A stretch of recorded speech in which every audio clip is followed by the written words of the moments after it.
بسم الله الرحمن الرحيم. الحمد لله الذي أنزل على عبده الكتاب ولم يجعل له عوجا قيما لينذر بأسا شديدا من لدنه ويبشر المؤمنين الذين يعملون الصالحات أن لهم أجرا حسنا ماكثين فيه أبدا وينذر الذين قالوا اتخذ الله ولدا ما لهم به من علم ولا لآبائهم كبرت كلمة تخرج من أفواههم إن يقولون إلا كذبا فلعلك باخع نفسك على آثارهم إن لم يؤمنوا بهذا الحديث أسفا إنا جعلنا ما على الأرض زينة لها لنبلوهم أيهم أحسن عملا وإنا لجاعلون ما عليها صعيدا جرزا أم حسبت أن أصحاب الكهف والرقيم كانوا من آياتنا عجبا إذ أوى الفتية إلى الكهف فقالوا ربنا آتنا من لدنك رحمة وهيئ لنا من أمرنا رشدا فضربنا على آذانهم في الكهف سنين عددا ثم بعثناهم لنعلم أي الحزبين أحصى لما لبثوا أمدا نحن نقص عليك نبأهم بالحق إنهم فتية آمنوا بربهم وزدناهم هدى وربطنا على قلوبهم إذ قاموا فقالوا ربنا رب السماوات والأرض لن ندعو من دونه إلها لقد قلنا إذا شططا هؤلاء قومنا اتخذوا من دونه آلهة لولا يأتون عليهم بسلطان بين فمن أظلم ممن افترى على الله كذبا وإذ اعتزلتموهم وما يعبدون إلا الله فأووا إلى الكهف ينشر لكم ربكم من رحمته ويهيئ لكم من أمركم مرفقا وترى الشمس إذا طلعت تزاور عن كهفهم ذات اليمين وإذا غربت تقرضهم ذات الشمال وهم في فجوة منه ذلك من آيات الله من يهد الله فهو المهتد ومن يضلل فلن تجد له وليا مرشدا وتحسبهم أيقاظا وهم رقود ونقلبهم ذات اليمين وذات الشمال وكلبهم باسط ذراعيه بالوصيد لو اطلعت عليهم لوليت منهم فرارا ولملئت منهم رعبا وكذلك بعثناهم ليتساءلوا بينهم قال قائل منهم ربكم كم لبثتم قالوا لبثنا يوما أو بعض يوم قالوا ربكم أعلم بما لبثتم فابعثوا أحدكم بورقكم هذه إلى المدينة فلينظر أيها أزكى طعاما فليأتكم برزق منه وليتلطف ولا يشعرن بكم أحدا إنهم إن يظهروا عليكم يرجموكم أو يعيدوكم في ملتهم ولن تفلحوا إذا أبدا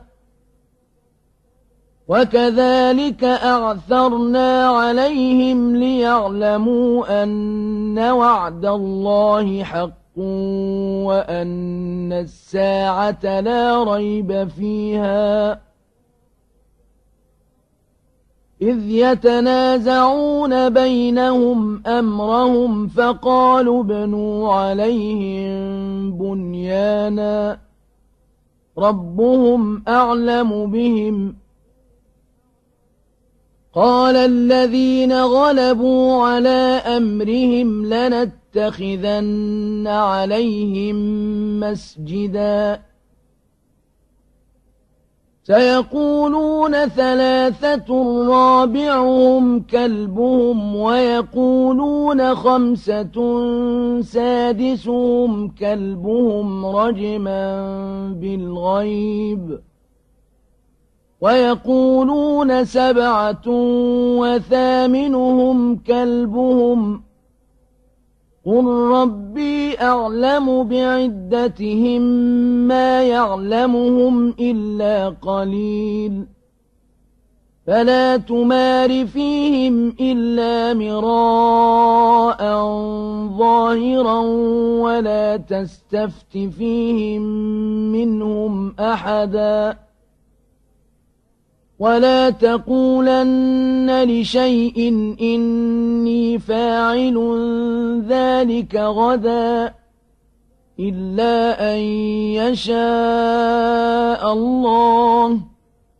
واذكر ربك إذا نسيت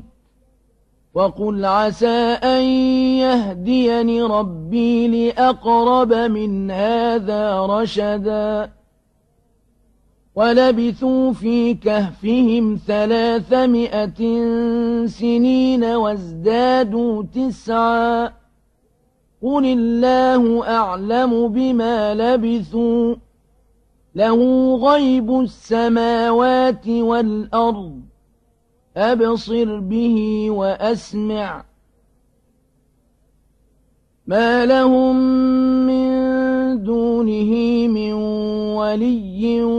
ولا يشرك في حكمه أحدا واتل ما أوحي إليك من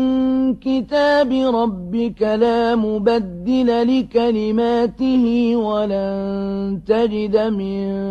دونه ملتحدا واصبر نفسك مع الذين يدعون ربهم بالغداة والعشي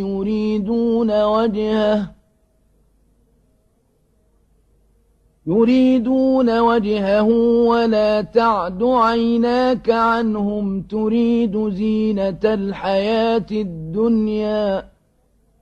ولا تطع من أغفلنا قلبه عن ذكرنا واتبع هواه وكان أمره فرطا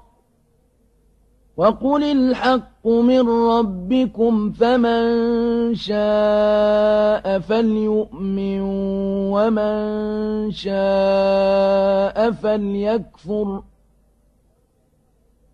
إنا أعتدنا للظالمين نارا أحاط بهم سرادقها وإن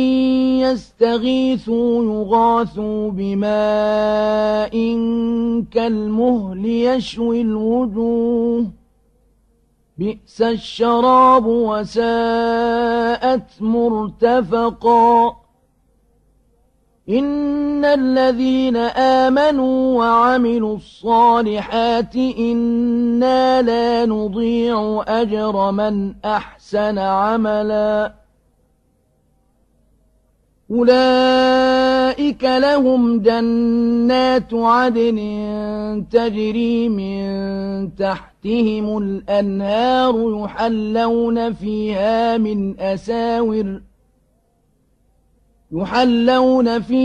من أساور من ذهب ويلبسون ثيابا خضرا من سندس وإستبرق متكئين فيها على الأرائك نعم الثواب وحسنت مرتفقا واضرب لهم مثلا الرجلين جعلنا لأحدهما جنتين من أعناب وحففناهما بنخل وجعلنا بينهما زرعا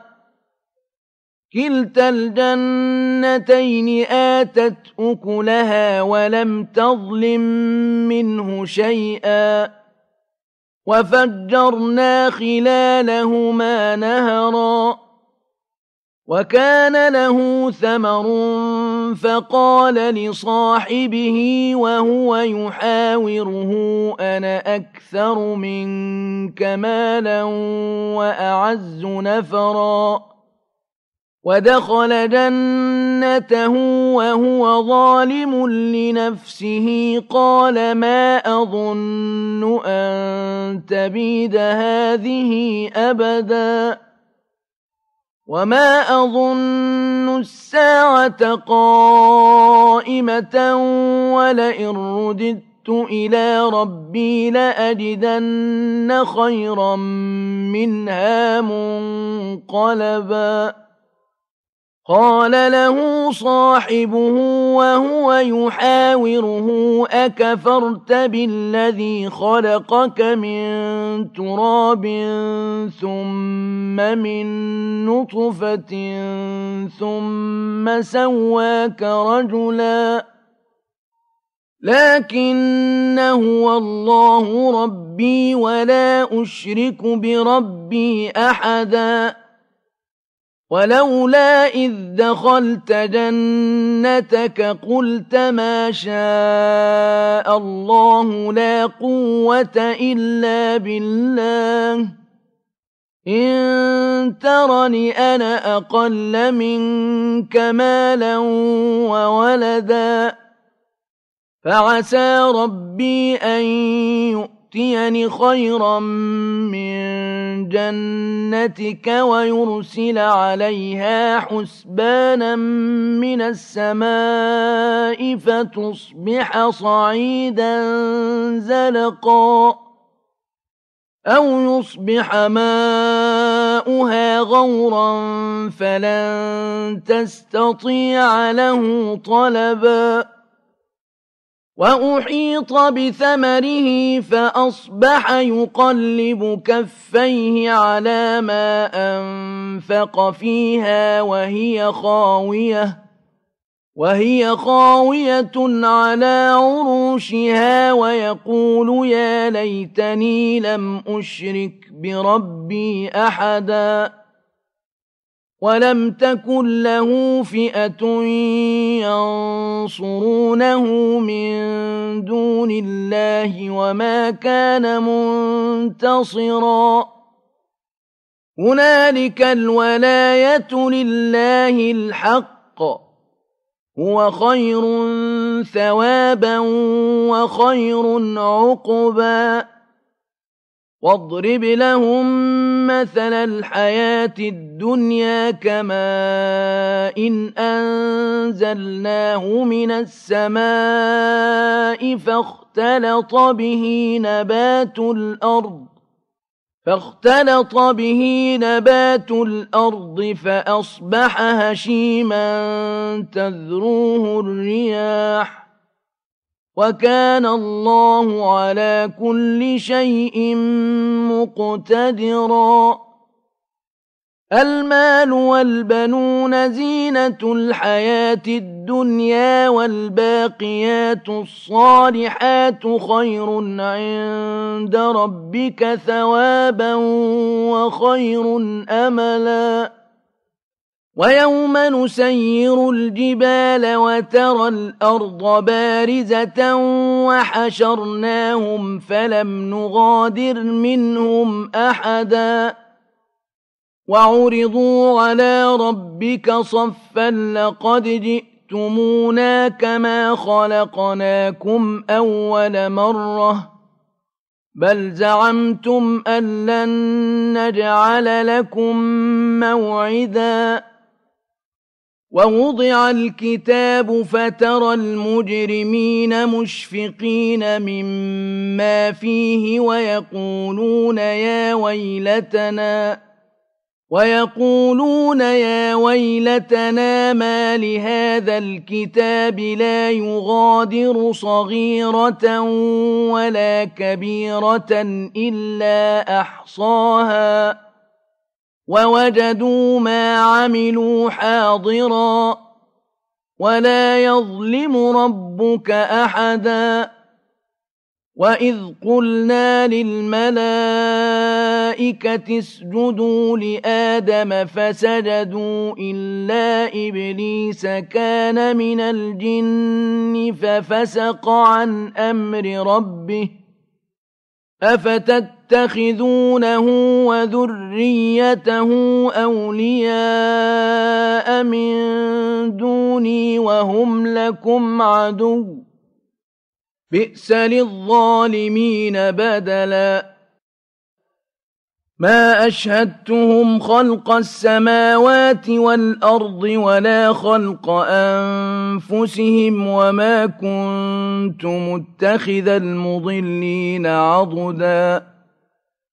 ويوم يقول نادوا شركائي الذين زعمتم فدعوهم فلم يستجيبوا لهم وجعلنا بينهم موبقا. ورأى المجرمون النار فظنوا أنهم مواقعوها ولم يجدوا عنها مصرفا. ولقد صرفنا في هذا القرآن للناس من كل مثل وكان الإنسان أكثر شيء جدلا. وما منع الناس أن يؤمنوا إذ جاءهم الهدى ويستغفروا ربهم إلا أن تأتيهم سنة الأولين أو يأتيهم العذاب قبلا. وما نرسل المرسلين إلا مبشرين ومنذرين. ويجادل الذين كفروا بالباطل ليدحضوا به الحق واتخذوا آياتي وما أنذروا هزوا. ومن أظلم ممن ذكر بآيات ربه فأعرض عنها ونسي ما قدمت يداه إنا جعلنا على قلوبهم أكنة أن يفقهوه وفي آذانهم وقرا وإن تدعهم إلى الهدى فلن يهتدوا إذا أبدا. وربك الغفور ذو الرحمة لو يؤاخذهم بما كسبوا لعجل لهم العذاب بل لهم موعد لن يجدوا من دونه موئلا. وتلك القرى أهلكناهم لما ظلموا وجعلنا لمهلكهم موعدا وإذ قال موسى لفتاه لا أبرح حتى أبلغ مجمع البحرين أو أمضي حقبا فلما بلغا مجمع بينهما نسيا حوتهما فاتخذ سبيله في البحر سربا فلما جاوزا قال لفتاه آتنا غداءنا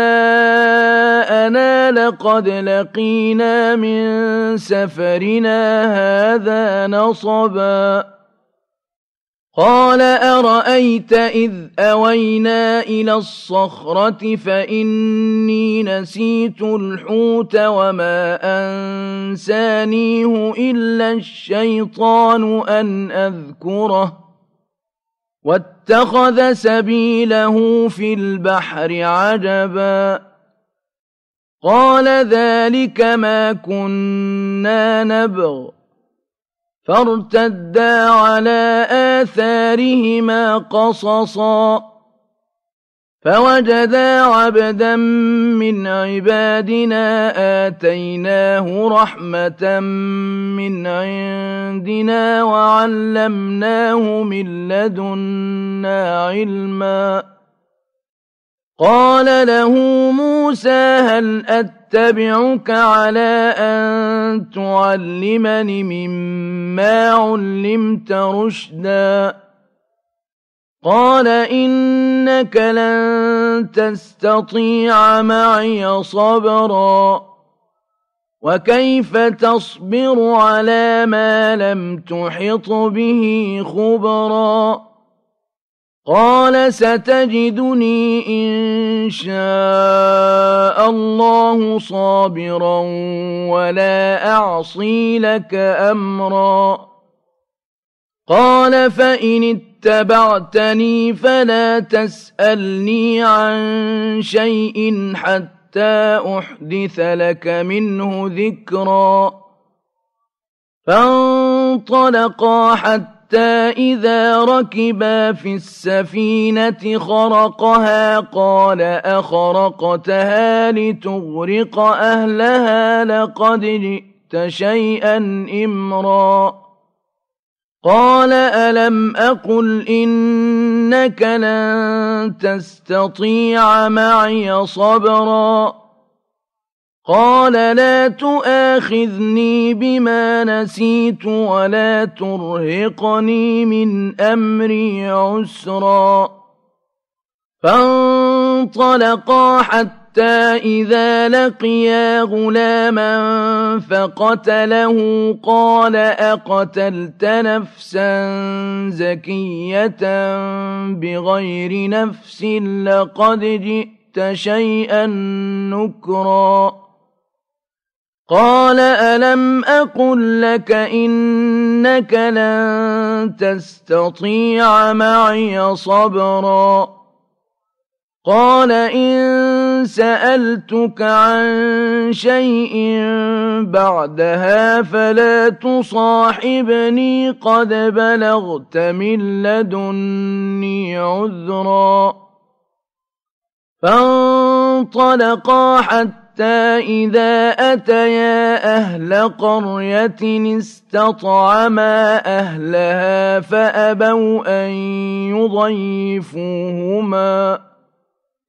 فأبوا أن يضيفوهما فوجدا فيها جدارا يريد أن ينقض فأقامه قال لو شئت لاتخذت عليه أجرا قال هذا فراق بيني وبينك سأنبئك بتأويل ما لم تستطع عليه صبرا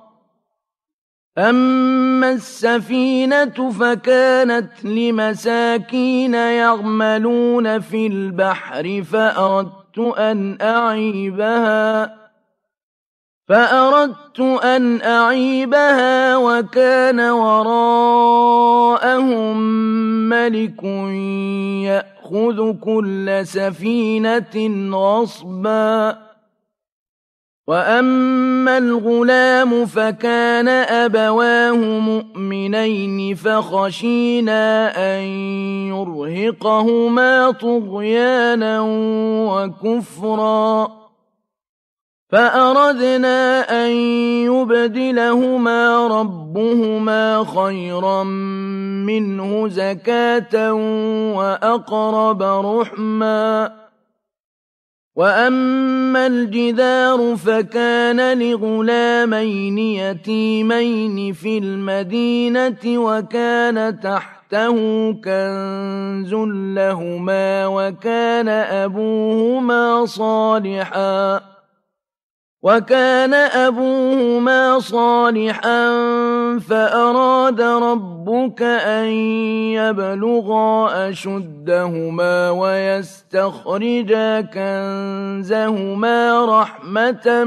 من ربك وما فعلته عن أمري ذلك تأويل ما لم تسطع عليه صبرا ويسألونك عن ذي القرنين قل سأتلو عليكم منه ذكرا إنا مكنا له في الأرض وآتيناه من كل شيء سببا فأتبع سببا حتى إذا بلغ مغرب الشمس وجدها تغرب في عين حمئة ووجد عندها قوما قلنا يا ذا القرنين إما أن تعذب وإما أن تتخذ فيهم حسنا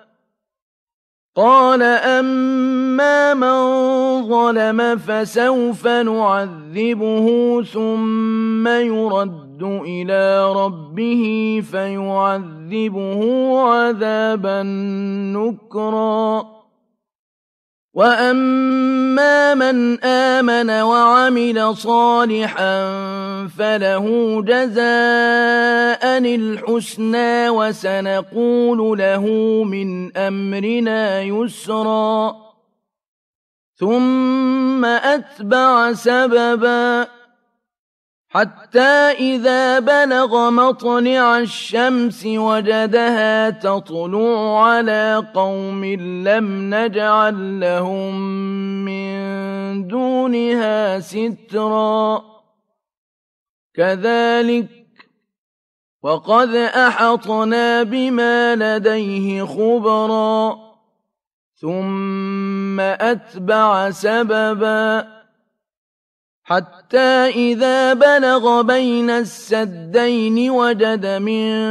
دونهما قوما لا يكادون يفقهون قولا قالوا يا ذا القرنين إن يأجوج ومأجوج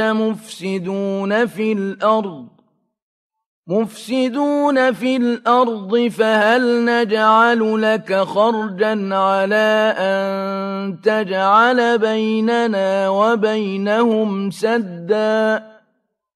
قال ما مكني فيه ربي خير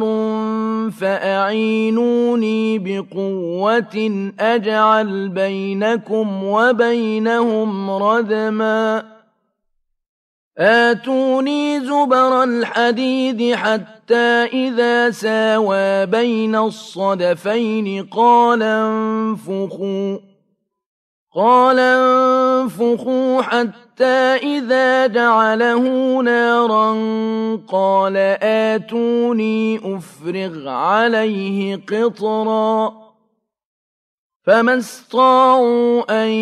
يظهروه وما استطاعوا له نقبا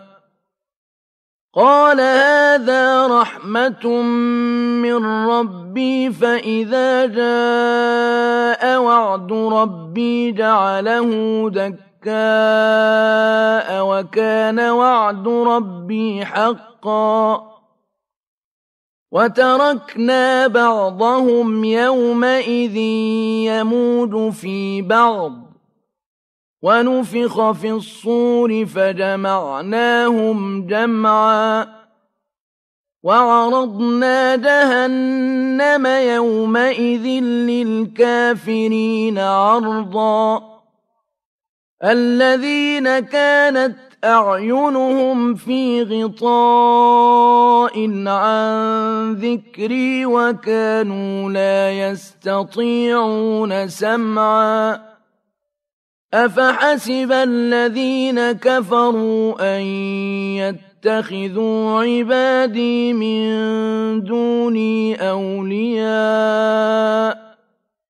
إنا أعتدنا جهنم للكافرين نزلا قل هل ننبئكم بالأخسرين أعمالا الذين ضل سعيهم في الحياة الدنيا وهم يحسبون أنهم يحسنون صنعا أولئك الذين كفروا بآيات ربهم ولقائه فحبطت أعمالهم فلا نقيم لهم يوم القيامة وزنا ذلك جزاؤهم جهنم بما كفروا واتخذوا آياتي ورسلي هزوا إن الذين آمنوا وعملوا الصالحات كانت لهم جنات الفردوس نزلا خالدين فيها لا يبغون عنها حولا قل لو كان البحر مدادا لكلمات ربي لنفد البحر قبل أن تنفد كلمات ربي ولو جئنا بمثله مددا قل إنما أنا بشر مثلكم يوحى إلي أنما إلهكم إله واحد فمن كان يرجو لقاء ربه فليعمل عملا صالحا ولا يشرك بعبادة ربه أحدا